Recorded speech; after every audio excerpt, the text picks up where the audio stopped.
Hello folks, welcome to the little world that I've created for the upcoming autumn and winter. It's a semi-permanent shelter. The idea behind this is to harbour the Outbacker stove. The stove itself could be sitting inside the house in a box waiting for the odd winter camp, and I doubt that would actually happen, so I can leave it up out here. I can come out and cook as often as I like, so I'm very happy with that. It is a teepee of sorts that I've put up. It's going to withstand the rain, the snow, the wind, and it's going to give me somewhere to come during those cold, dark winter nights and months, really. So it's a wee project for me that I shouldn't imagine that I'd ever finish. I've been working on this 10 minutes at a time, an hour at a time, a couple of hours at a time. Been cutting wood, got the next phase to go through now and get my kindling and my tinder and various different size bits of wood for here. This is pork that we're doing today, a roast pork with potatoes and carrots. I've never cooked like this before with the Dutch oven on top of the Outbacker stove. I would imagine it's going to be a slow cook, a lot of heat obviously from the bottom part. I've got no heat on the top. That is, however, hot to the touch, so that's fine. I think it'll take a few hours and it'll turn out how it turns out. I'm not too bothered, we'll see how we go. I've actually done a few cooks in here already. The window, this high-tech window that I've managed to put in here, it lets the air flow through it, and it gets really hot in here, it really does, and I can see outside and I can just put my head out there if I need a bit of breath as well. In terms of how it's running in here, it's very efficient.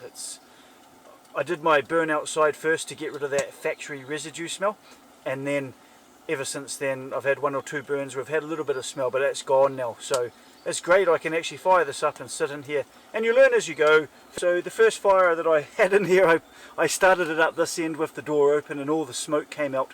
Second one, I pushed it back a bit further, and the third fire had even further back just starting it. That's why I bought the longer fire lighter, so I could get right in there, because obviously the chimney's down that end and the draft goes up that way. So all in all, yeah, you just learn silly little things. I've blocked off the top, but I actually want to have a cover to stop the rain coming in, but let the air out as well. But, I just couldn't really wait to get going, and you know, with the rain I just wanted to stop that from getting in here. This is really exciting for me. I have to say, I'm going to do a lot of cooking in here. I'm going to save myself a lot of money on electricity just because I enjoy doing this kind of thing.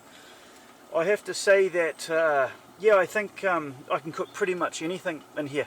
I think I can, and you know, I think a roast is pretty ambitious for an Outbacker stove. I hope it works out.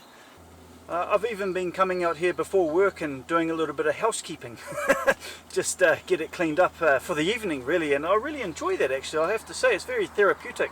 I'm almost ready to go. I've got a couple of seats to come out here. I've already got a table, and I've just put this up just to soften it. I will say trying to film in here is a little bit tricky with the light, and also it looks a little bit grainy, so that's something that I'll have to figure out in time, how to get that done properly. There is actually a road right there and the cars keep going by, so I do try to film around the cars not being there, so it's a lot more quieter. But all in all, very, very excited about this, and it's quite roomy, I have to say. I can't really show you on camera just how roomy it is in here, but I've got a lot of space, and I love the fact that I can stand up. I've got a Polish Lavu, and that's what the Outbacker could go in, and I could go out camping, but I don't really know where I could go that I'd be relaxed to do that. And also, I mean, I'm already quite big in that Lavu. It's a pretty tight squeeze, so let alone putting this in. I mean, if I had this in that Lavu, I'd have to leave that door open, I think, and I'd be very, very tight for space. But yeah, it's excellent. Really, really enjoyed it. I think coming out here in the morning and getting ready for the evening, you get home, you can just come out, light it up, and off you go. I'm about to turn the pork around just to see what it looks like on the bottom there, make sure it's not catching, make sure the potatoes aren't catching. Thank you for watching the video, thank you for subscribing, and in particular the comments, really, really appreciate it, love it. So I'll show you the dinner once it's ready. Cheers! So as you can see, the teepee's big enough to take a decent sized table and some chairs. It's a project on the go, so we've got these candles on a bamboo sticks here to put in somewhere.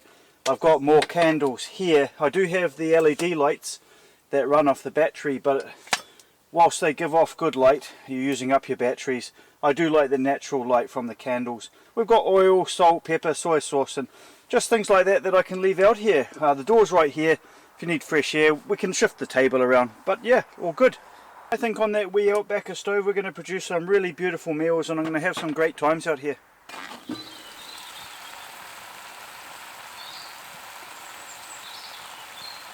As I say, this is going to be a slow cook, and one in which I'm thoroughly enjoying. No rush at all.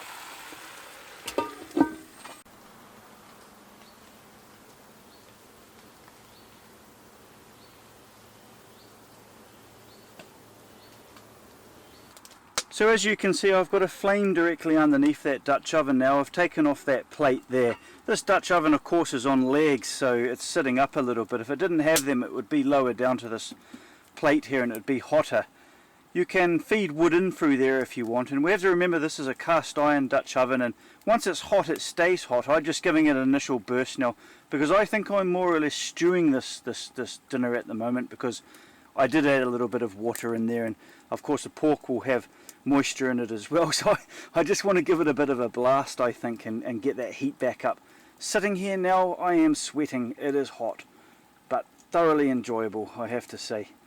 But yeah, I'll put the plate back on in a little while, I think. Decided to see if I can get some of that juice out actually, and we'll use that for a gravy.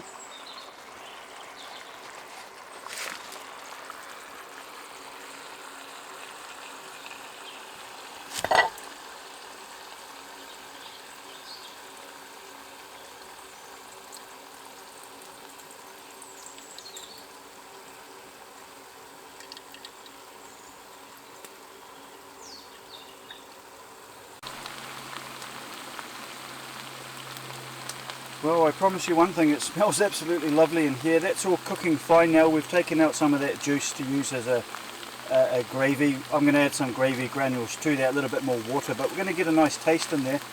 Going to put the lid back on and keep roasting it. It'll be a little bit more drier now, and we'll see how we go. I knew all the potatoes would break up through cooking roast chickens before. So let's take that off. We're going to get a sauce on there. And we'll put in some gravy granules.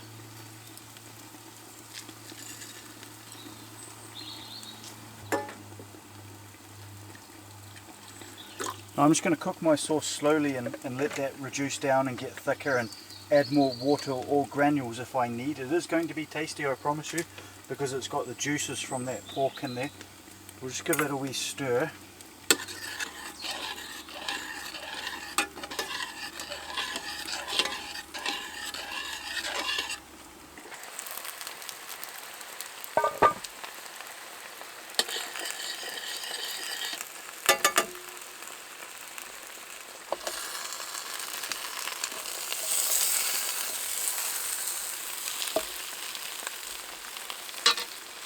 Nearly there.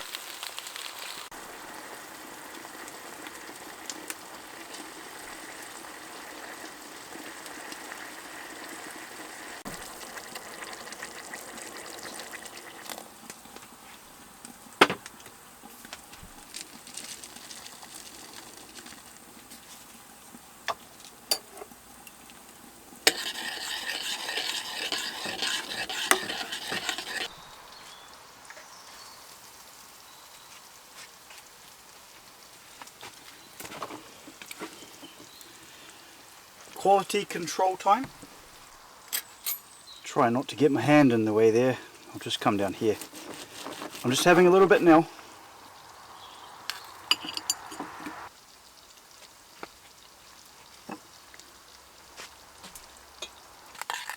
So I thought I'd just try a little bit. I say a little bit, that's not a bad, it's quite a generous little bit, isn't it?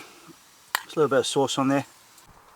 Okay, as with anything that I do, lessons learned. It's the first time I've ever cooked pork in the Dutch oven. It's the first time I've ever used the Dutch oven on top of that Outbacker stove. The gravy needs to be cooked a bit more, and I'll break up those granules a bit, but otherwise it's very nice. The pork's very nice, the potatoes are cooked, the carrots are cooked. It's all nice, very nice indeed. But all in all, yeah, lessons learnt, and it is very nice actually.